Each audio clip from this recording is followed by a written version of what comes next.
Depuis Outlook 2013, il est possible de lister toutes vos tâches. Vous pourrez ainsi les gérer par la suite.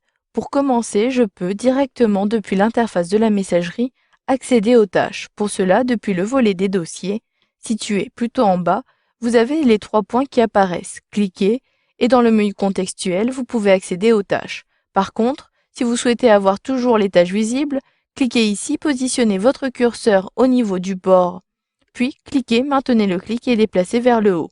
Ainsi, j'ai accès aux tâches plus facilement. Un clic sur l'icône et dans la zone de droite, vous avez ici l'affichage des tâches. Pour l'instant, je ne dispose d'aucune tâche. C'est pour cela que la liste est vide. Vous pouvez ajouter une tâche rapidement en sélectionnant le bouton Nouvelle tâche situé dans le ruban. Je sélectionne ce bouton-ci, puis compléter les différentes informations. Je saisis ici l'objet Réaliser le rapport d'activité.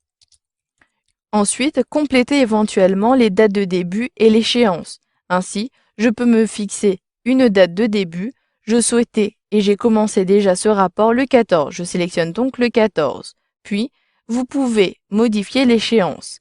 Je peux sélectionner cette fois-ci le 22 novembre. Je sélectionne et vous le voyez, il est possible même d'ajouter d'autres informations, notamment sur l'état d'avancement.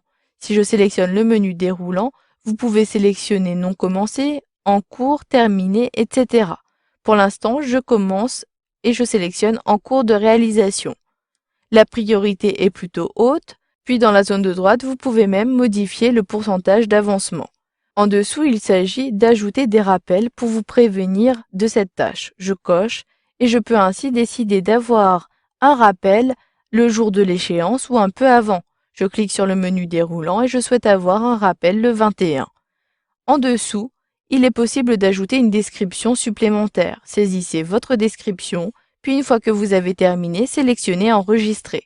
Automatiquement, la tâche a été intégrée à la liste de vos tâches et vous pouvez ainsi avoir les différentes tâches et avoir des informations supplémentaires en cliquant dessus.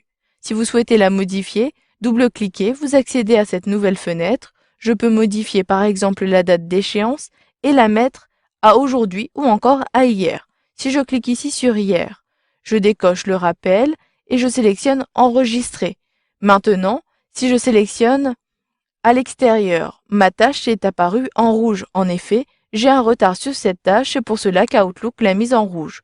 Je peux même maintenant double-cliquer dessus pour la marquer comme terminée depuis le ruban. Je sélectionne, ce qui me permet de faire disparaître cette tâche. Il est possible aussi d'ajouter des tâches directement, soit depuis votre email, si je sélectionne ici ma messagerie, il est possible d'ajouter une tâche en ajoutant un indicateur de suivi. Je clique et maintenant si je sélectionne mes tâches. Vous le voyez ici, ma tâche a bien été ajoutée, mais cette fois-ci je n'ai pas d'échéance. Si vous sélectionnez tous les dossiers, vous avez également les tâches et les listes de tâches qui comprennent les emails. Vous avez donc vu dans cette formation comment créer des tâches à partir d'Outlook 2013.